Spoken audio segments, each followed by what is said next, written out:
بسم اللہ الرحمن الرحیم نحمده ونصلي على رسوله الكريم اما بعد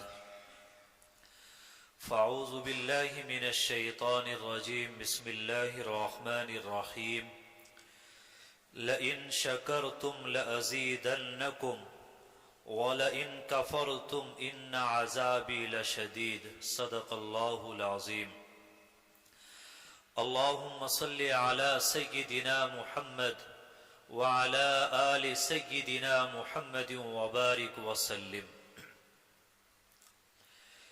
میرے محترم بزرگوں اور عزیز ساتھیوں،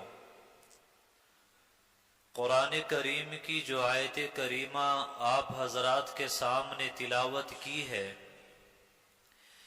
اس میں اللہ تبارک و تعالی نے بیان فرمایا لَإِن شَكَرْتُمْ لَأَزِيدَنَّكُمْ، کہ اگر تم میری دی ہوئی نعمتوں کا شکر ادا کرو گے تو میں ان نعمتوں کے اندر اضافہ کروں گا۔ وَلَئِن كَفَرْتُمْ إِنَّ عَذَابِي لَشَدِيدٌ، اور اگر تم ناشکری کرو گے تو جان لو کہ میرا عذاب اور میری پکڑ وہ بہت زیادہ سخت ہے۔ آج اگر دیکھا جائے تو ہماری زندگیوں سے اللہ کی نعمتوں پر شکر ادا کرنا یہ بالکل نکل چکا ہے۔ اللہ کی نعمتیں ہر آن ہر لمحہ ہم لوگ استعمال کر رہے ہیں، لیکن ہماری زبان پر ہر وقت اللہ کی ناشکری ہے، شکوہ اور شکایتیں ہیں۔ اللہ کا شکر ادا کرنے کی ہم لوگوں کو توفیق نہیں ہوتی۔ حضرت شیخ عبد القادر جیلانی رحمت اللہ علیہ کا واقعہ ہے کہ ایک شخص نے آپ کو ایک چینی آئینہ بطور ہدیہ دیا، تو جب آپ کو ہدیے میں وہ آئینہ ملا آپ نے فرمایا الحمدللہ، اور خادم سے کہا کہ لے جاؤ اور اس آئینے کو احتیاط سے رکھ دو۔ جب خادم وہ آئینہ رکھنے کے لیے گیا تو وہ ہاتھ سے چھوٹا، نیچے گرا اور ٹوٹ گیا۔ اب خادم ڈر گیا کہ حضرت کو بتلاؤں گا تو ڈانٹ پڑے گی اور سرزنش کی جائے گی، تنبیہ کی جائے گی۔ ڈرتے ڈرتے حضرت کے پاس گیا اور جا کر بتایا کہ حضرت وہ چینی آئینہ وہ میرے ہاتھ سے گر کر ٹوٹ گیا ہے۔ تو آپ نے فرمایا الحمدللہ۔ خادم نے جب یہ بات سنی کہنے لگا حضرت یہ آئینہ جب آپ کو ہدیہ دیا گیا تب بھی آپ نے الحمدللہ کہا، اور یہ ٹوٹ گیا آپ کے کام کا نہ رہا تب بھی آپ نے الحمدللہ کہا۔ تو حضرت شیخ عبد القادر جیلانی رحمت اللہ علیہ انہوں نے جواب دیا کہ دراصل یہ اللہ نے دیا تھا، جب اللہ نے دیا تو میں نے اس کا شکر ادا کیا اور الحمدللہ کہا، اسی اللہ نے اس کو لے لیا تو اس پر بھی میں نے اللہ کا شکر ادا کیا اور میں نے الحمدللہ کہا۔ اس سے معلوم ہوتا ہے کہ جو اللہ والے لوگ ہوتے ہیں تو ان کی نظر اشیاء پر نہیں بلکہ اشیاء کو بنانے والے پر ہوتی ہے۔ وہ اشیاء کو نہیں دیکھتے، ان کی توجہ، ان کا دھیان، ان کا خیال ہر وقت کہاں رہتا ہے؟ وہ اللہ کی طرف رہتا ہے۔ جیسے ایک بزرگ فرماتے ہیں کہ ایک مرتبہ ایک شخص میرے پاس آیا اور کہا کہ حضرت آپ دعا فرما دیجئے، میرے کئی مسائل اٹکے ہوئے ہیں، کئی کام ہیں وہ نہیں ہو پا رہے ہیں۔ ایک کام ہوتا ہے تو دوسرا نہیں ہوتا، دوسرا ہوتا ہے تو تیسرا اٹک جاتا ہے، اور تیسرا ہونے کو ہوتا ہے تو پہلا اٹک جاتا ہے، اور اس کی وجہ سے میں بڑا پریشان ہوں۔ اللہ سے دعائیں کر رہا ہوں لیکن دعائیں قبول نہیں ہو رہی ہیں۔ اس کے لب و لہجے سے لگ رہا تھا گویا کہ اللہ سے کیا کر رہا ہے؟ شکوہ کر رہا ہے۔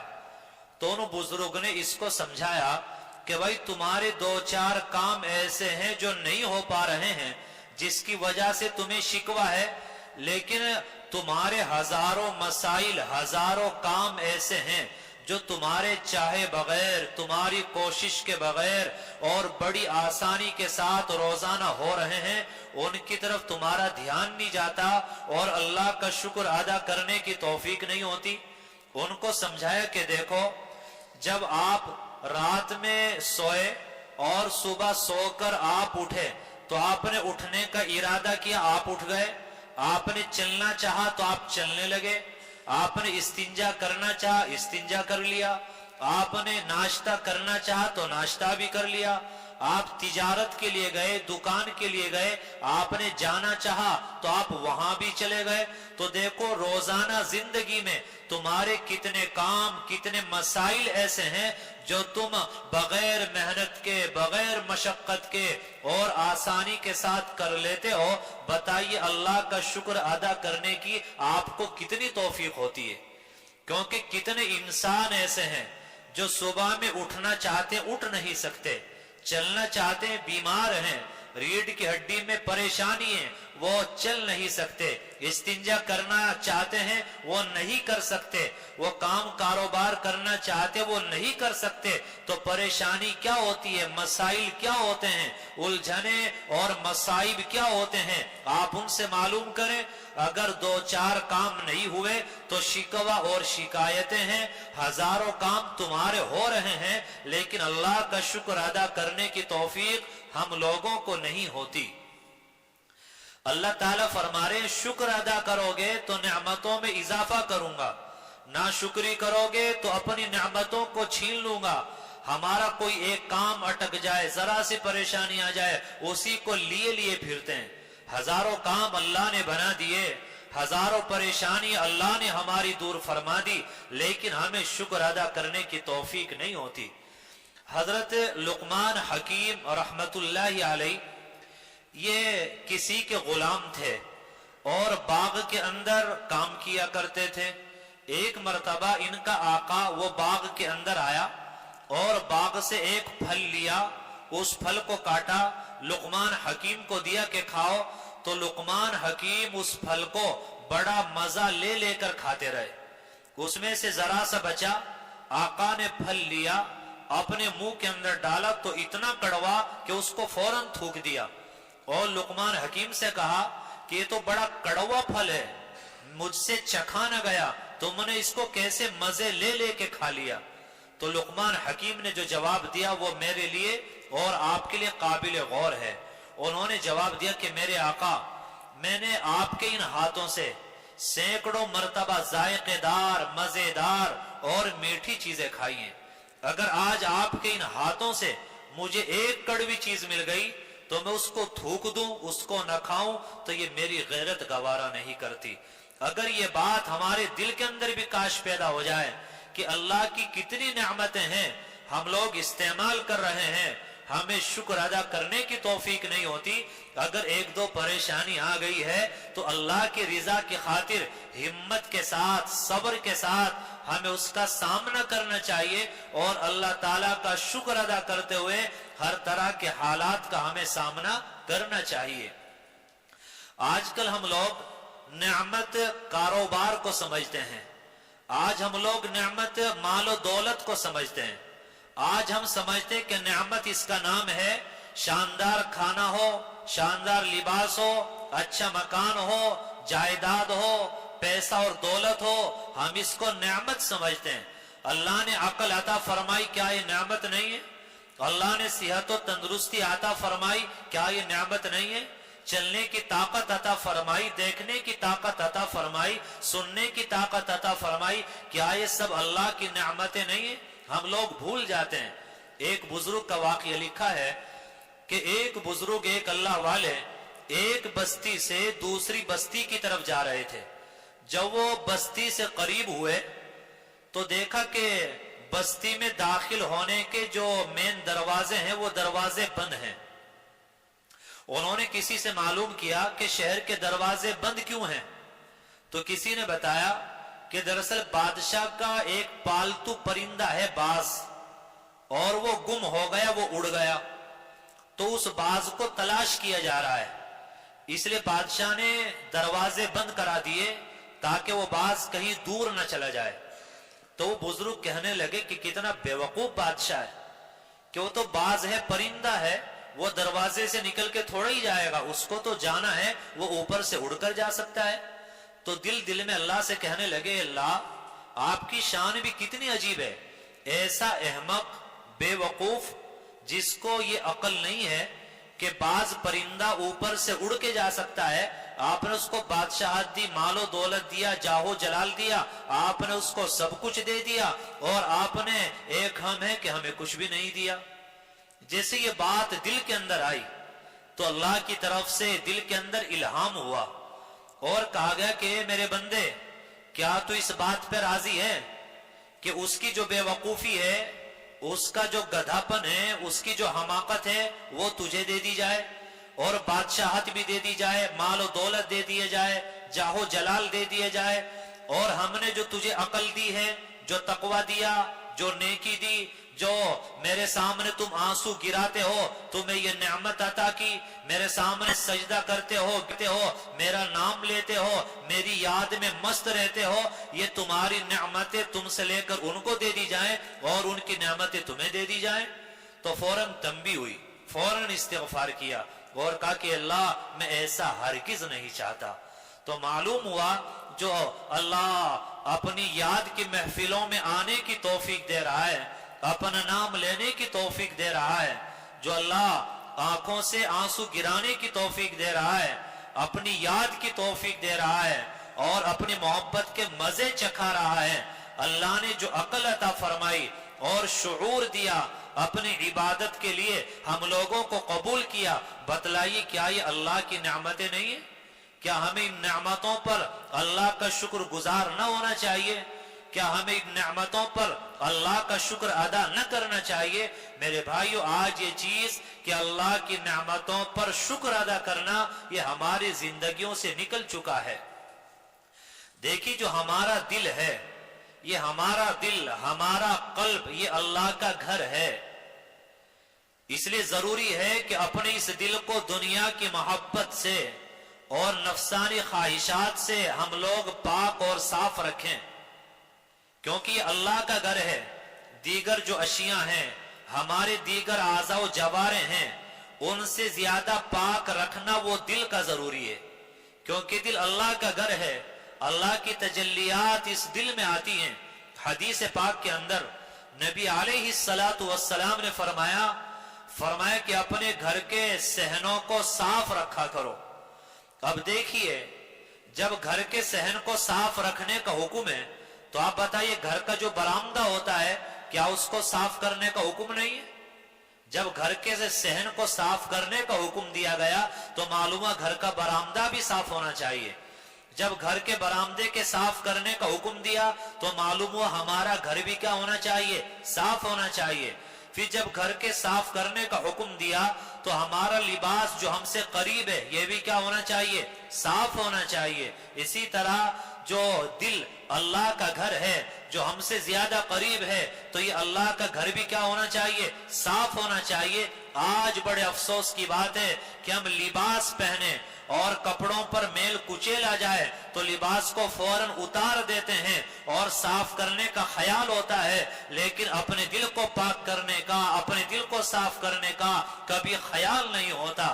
اگر ہمارے یہاں کوئی مہمان آنا ہو، کوئی خاص اہم مہمان آ رہا ہے تو گھر کو سنوارا جاتا ہے، گھر کو صاف کیا جاتا ہے، چادر نئی بچھائی جاتی ہے، برتن اچھے نکالے جاتے ہیں، گھر کو صاف اور ستھرا کیا جاتا ہے۔ میرے بھائیوں، کوئی مہمان اگر آئے تو گھر سنوارا جا رہا ہے، برتن نئے نکالے جا رہے ہیں، گھر کو سجایا جا رہا ہے، لیکن ہم لوگ اللہ کی محبت لینے کے لیے آئے، اپنے دل میں اللہ کو بسانے کے لیے آئے اور اس دل کا سودا اللہ سے کرنے کے لیے آئے۔ کپڑا میلا ہوا اس کو تو صاف کر لیا، لیکن اللہ کو دل میں لانا چاہتے ہیں ہیں اور دل تو گندا ہے، یہاں تو ناجائز محبتیں ہیں، یہ دل تو نجاستوں سے اور گندگیوں سے بھرا ہوا ہے، دل میں تو کینہ ہے، یہاں حسد ہے، یہاں عداوتیں ہیں، یہاں بغض ہے، اور باطنی بیماریوں سے یہ دل بھرا ہوا ہے، بدبودار ہے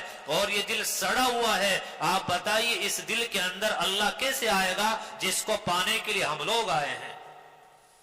تو جب گھر کو صاف کرنا ضروری جہاں ہم رہتے ہیں، تو دل تو اللہ کا گھر ہے، اللہ کی تجلیات یہاں آتی ہیں، تو اس دل کو صاف کرنا کتنا زیادہ ضروری ہے، اس کی طرف ہماری توجہ نہیں ہوتی۔ اگر آپ کہیں سفر میں جا رہے ہیں اور آپ نے اپنے کمرے کو لاک کیا، کمرے کو لاک کرنے کے بعد 15-20 دن کے لیے آپ چلے گئے، لائٹیں بند ہیں، کیواڑ کھڑکیاں سب بند ہیں، تو 15-20 روز کے بعد جب آپ آؤ گے، کیواڑ کھولو گے، بتلائیے کمرے کے اندر گرد و غبار نظر آئے گا نہیں آئے گا؟ چادر پر گرد و غبار ہے، فرش پر گرد و غبار ہے، اور اجڑا اجڑا آپ کو گھر نظر آئے گا۔ اسی طرح یہ دل، یہ تو اللہ کا گھر ہے۔ میرے بھائیوں، اگر اس دل کی صفائی نہ کی جائے، ان باطنی بیماریوں سے دل کو نہ بچایا جائے، اس کو خوشبو میں نہ بسایا جائے، تو آپ بتائیے اس دل میں اللہ کیسے آئے گا؟ جیسے گھر صاف کیا جاتا ہے، دل کو بھی صاف کیا جاتا ہے۔ آپ برتن مانجتے ہو، وہ صاف ہو جاتا ہے، کپڑے کو رگڑتے ہو، کپڑا صاف ہو جاتا ہے۔ تو اسی طرح اگر ہم استغفار کریں تو دل صاف ہو جائے گا، اللہ کا ذکر کریں یہ دل صاف ہو جائے گا، ہم درود پاک پڑھیں یہ دل صاف ہو جائے گا، ہم نیک اعمال کریں یہ دل صاف ہو جائے گا۔ تو اس دل کو صاف کرنا یہ ہماری ذمہ داری ہے۔ دیکھیے، اگر آپ کے گھر کوئی مہمان آنا ہو تو گھر کو صاف کرنا آپ کی ذمہ داری ہے یا مہمان کی ذمہ داری ہے؟ یہ آپ کی ذمہ داری ہے، مہمان کی ذمہ داری نہیں ہے۔ تو ہم اس دل میں اللہ کو لانا چاہتے ہیں، اس دل میں اللہ کو بسانا چاہتے ہیں، تو اس دل کو صاف کرنا، اس دل کو چمکانا، اللہ کی یاد سے مزین کرنا، اللہ کی محبت سے اس دل کو بھرنا، تو یہ ہماری ذمہ داری ہے۔ اس کو صاف کرنا ہماری ذمہ داری ہے، دل کو چمکانا یہ ہماری ذمہ داری ہے۔ آج ہم لوگ بالکل غافل ہیں۔ تو اصل دل کو صاف کریں۔ بعض مرتبہ ہم لوگ کہتے ہیں کہ ہم مجالس میں جا رہے ہیں اور دعاؤں میں شریک ہو رہے ہیں، ذکر بھی کر رہے ہیں، لیکن جو فائدہ ہونا چاہیے وہ فائدہ نہیں ہو پا رہا ہے۔ میرے بھائیوں، پہلے بھی کہا ہم باطنی تیاری کر کے آئیں۔ دیکھیے، اگر آپ کا کپڑا میلا کچیلا ہے، آپ کے کپڑے پر گوبر لگا ہے، پاخانہ لگا ہے، تو بتلائیے پہلے اس کو دھلا جائے گا یا خوشبو لگائی جائے گی؟ پہلے اس کو دھلا جائے گا، صاف کیا جائے گا، اس کے بعد خوشبو لگائی جائے گی۔ تو ذرا اگر ہم بھی اپنے دل کو صاف کر کے آ جائیں، جن گناہوں میں ہم لگے ہیں ان گناہوں کو چھوڑنے کا ارادہ کر کے آ جائیں، 2 رکعت پڑھ کر اللہ سے دعا کر کے آ جائیں، تو دل صاف ہو کے آئے گا، پھر ذکر ہوگا، اس کی برکات محسوس ہوں گی، اللہ کی محبت اپنے دل کے اندر اترتی ہوئی ہم لوگوں کو محسوس ہوگی۔ لیکن ہم لوگوں کی نہ ظاہری تیاری ہوتی ہے اور نہ ہی ہم لوگوں کی باطنی تیاری ہوتی ہے۔ اگر لوہے پر پانی پڑتا رہے تو آپ بتلائیے پانی پڑنے کی وجہ سے لوہے پر زنگ آ جاتا ہے یا نہیں؟ کیونکہ پانی الگ جنس ہے، لوہا الگ جنس ہے، دونوں ایک نہیں، دونوں الگ الگ ہیں۔ جب ایک جنس غیر جنس کے ساتھ ملی تو وہاں زنگ آ گیا۔ اسی طرح ہمارا دل الگ جنس ہے اور گناہ الگ جنس ہے۔ اگر دل میں گناہ آئے گا، معصیت آئے گی، اللہ کی نافرمانی آئے گی، تو دل پر زنگ آئے گا۔ قرآن میں فرمایا کلا بل رانا علی قلوبہم، کیا جانتے نہیں کہ ان کے دلوں پر زنگ لگا ہوا ہے؟ تو جب گناہ ہوگا، اللہ کی نافرمانی ہوگی، تو دل پر کیا آئے گا؟ زنگ آئے گا۔ اور دل کا زنگ صاف کرنے کے لیے، اللہ کی محبت کو دل میں اتارنے اور بسانے کے لیے ضروری ہے کہ اللہ کا ذکر کیا جائے، درود پاک پڑھا جائے، گناہوں سے بچا جائے اور سچے دل کے ساتھ اللہ سے محبت کی جائے۔ پھر یہ دل صاف بھی ہوتا ہے، اللہ کی محبت کے قابل بھی بنتا ہے، پھر اللہ کے تجلیات کا ظہور بھی ہوتا ہے۔ تو اپنے دل کو اللہ کے قابل بنائیں۔ کوئی مہمان آتا ہے تو بیٹھک کو مہمان کے قابل بناتے ہیں، گھر میں مہمان آتا ہے تو گھر کو مہمان کے قابل بناتے ہیں. ہم لوگ یہاں آئے اللہ کو پانے کے لیے, اللہ کی محبت کو حاصل کرنے کے لیے, تو ضروری ہے کہ اپنے دل کو اس قابل بھی بنا لیں کہ اللہ کی محبت اس دل کے اندر آ جائے. اگر آپ دودھ لینا چاہتے ہیں اور برتن پہ سالن لگا ہے, برتن سڑا ہوا ہے, تو کیا دودھ والا برتن کے اندر دودھ ڈالے گا؟ نہیں ڈالے گا. تو جب تک یہ دل سڑا ہوا ہے, نظر خراب ہے, دل خراب ہے, کینہ ہے, تکبر ہے, ریاکاری ہے, تو میرے بھائیوں سمجھ لو کہ اس دل کے اندر بھی اللہ کا نور نہیں آئے گا. اپنے آپ کو ان چیزوں سے بچائیں, ریاکاری سے بچائیں. آج 2 رکعت نفل پڑھ لیں تو ہم سمجھتے کہ دنیا والے ہمیں نیک مان لیں. اگر 2 رکعت تہجد کی توفیق ہو جائے تو ہم چاہتے ہیں شیخ کو بھی معلوم ہو جائے, پڑوسیوں کو بھی معلوم ہو جائے, میرے جو دوست ہیں ان کو بھی پتا چل جائے کہ میں کیا ہوں, تہجد گزاروں. حالانکہ ہمارے اکابرین کا, بزرگوں کا طریقہ یہ تھا کہ وہ تہجد کی نماز کے لیے اٹھے ہیں, 1-1.5 گھنٹہ تہجد پڑھی ہے, قرآن پڑھا ہے, مناجات کی ہے, آنسو بہائے ہیں, اور اس کے بعد تھوڑی دیر کے لیے سو جاتے ہیں. کیونکہ جب آدمی تہجد پڑھتا ہے تو اس کے انوارات جو دیکھنے والے ہیں, محسوس کرنے والے ہیں, وہ محسوس کر لیتے ہیں, اس کے نشانات, اس کے انوارات چہرے سے محسوس ہو جاتے ہیں. تو سونے کی وجہ سے وہ اثرات جو ہوتے ہیں وہ زائل ہو جاتے ہیں. پھر جب آدمی نماز کے وقت سو کر اٹھ رہا ہے تو دیکھنے والے سمجھتے ہیں اچھا یہ تو ابھی اٹھا ہے, شاید اس نے تہجد نہیں پڑھے. یعنی ریاکاری سے اپنے آپ کو بچانے کے لیے وہ یہ طریقہ اختیار کرتے تھے. ہماری حالت یہ ہے کہ اگر ہمیں کوئی نہیں دیکھ رہا ہے تو نفلیں بھی نہیں پڑھیں گے, کوئی دیکھ رہا ہے تو ہماری نفلیں لمبی ہو جائیں گی. تو ان چیزوں سے اپنے آپ کو بچائیں. اور اللہ کی نعمتوں کا کیا کریں؟ اللہ کی نعمتوں کا ہم لوگ شکر ادا کریں, ہم اللہ کو اپنا بنائیں, ہم اللہ کو اپنا دل دیں. یاد رکھنا, ہمیں شکر کی توفیق اس وقت تک نہیں ملے گی. اس کا طریقہ علماء نے بیان کیا ہے کہ دنیا کے معاملے میں اپنے سے نیچے والے کو دیکھنا شروع کرو. آپ کے پاس مکان ہے, 2 کمرے ہیں, اگر آپ کسی حویلی والے کو دیکھو گے تو آپ کو شکر کی توفیق نہیں ہوگی, بلکہ اللہ کی ناشکری آپ سے ہوگی. اور اگر آپ اس شخص کو دیکھو گے جس کے پاس 1 کمرہ بھی نہیں ہے, 1 مکان بھی نہیں ہے, پھر آپ کو شکر کی توفیق مل جائے گی. فرمائے دینی معاملات میں اپنے سے اوپر والے کو دیکھو. ایک آدمی تہجد پڑھ رہا ہے, ہم نہیں پڑھ رہے ہیں, تو اس کو دیکھ کر تہجد پڑھیں. ایک آدمی نیک اعمال کر رہا ہے, ہم نہیں کر رہے ہیں, تو اس کو دیکھ کر ہم نیک اعمال کی طرف آئیں. اسی طرح دنیاوی معاملات میں نیچے والے کو دیکھیں اور دینی معاملات میں اوپر والے کو دیکھیں. آج اللہ کی ناشکری کرنے کا مادہ یہ ہمارے اندر پیدا ہو گیا ہے. حضرت شیخ سعدی رحمت اللہ علیہ فرماتے ہیں کہ ایک مرتبہ گرمی کا زمانہ تھا اور میں چلا جا رہا تھا اور میرے پاؤں میں چپل نہیں تھی, تو زبان پر شکوہ آیا کہ اللہ ہم بھی تو آپ کے بندے ہیں, گرمی کا زمانہ ہے, ہمارے پاس پہننے کے لیے چپل بھی نہیں ہے. فرماتے ذرا سے آگے چلا تو دیکھا کہ ایک فقیر لوگوں سے سوال کر رہا ہے اور اس کے دونوں پاؤں بھی نہیں ہیں.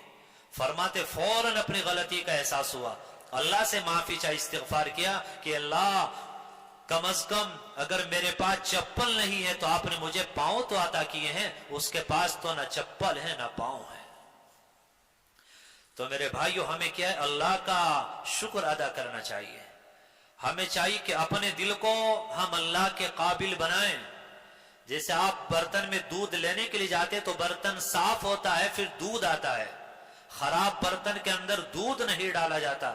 تو اگر دل میں کینہ ہو, عداوتیں ہوں, ناجائز محبتیں ہوں, نظر خراب ہو اور باطنی بیماریاں ہوں اور دل سڑا ہوا ہو, تو سمجھ لو ایسے دل کے اندر اللہ کی محبت بھی نہیں آتی اور ایسے دل کے اندر اللہ کا نور بھی نہیں آیا کرتا.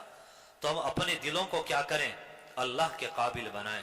جیسے بھی آپ کو بتلایا کہ دل الگ چیز ہے اور گناہ وہ الگ جنس ہے. جب گناہ آئے گا تو دل پر زنگ آئے گا, عبادتوں کی لذت ختم ہو جائے گی, نیک اعمال کی توفیق چھین لی جائے گی. آج ہم لوگ کہتے ہیں کہ قرآن کی تلاوت کرتے ہیں, دل نہیں لگتا, نماز پڑھنے کو دل نہیں چاہتا,